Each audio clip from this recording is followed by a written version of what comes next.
Si Gaban ay may kapangyarihan ng Conqueror's Haki. Ang sikreto sa pagbasag ng mahiwagang immortalidad? Conqueror's Haki rin pala.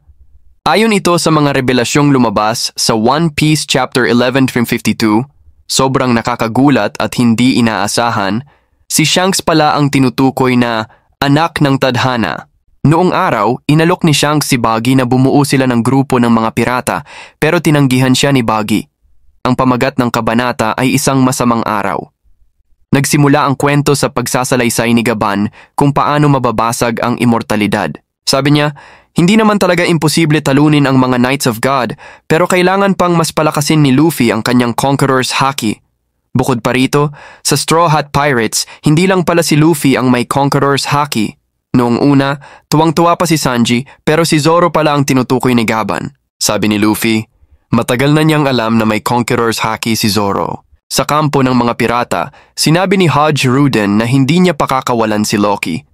Kaagad namang nagmungkahi si Luffy na isama si Loki sa Straw Hat Pirates, pero tinutulan ito ng lahat. Pati na rin ni Loki mismo, ayaw niyang sumama.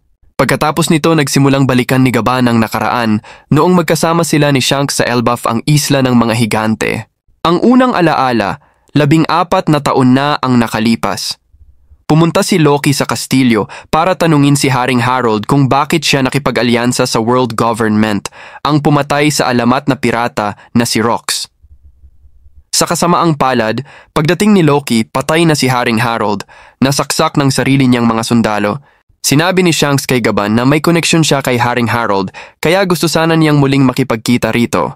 Bigla namang lumitaw ang isang misteryosong tao na nagnakaw ng alamat na Devil Fruit ng Elbaf. May marka pa ng World Government sa kanyang braso. Ikinuwento rin ni Shanks kay Gaban ang plano niyang bumuo ng grupo ng pirata kasama si Buggy, pero muli siyang tinanggihan ni Buggy.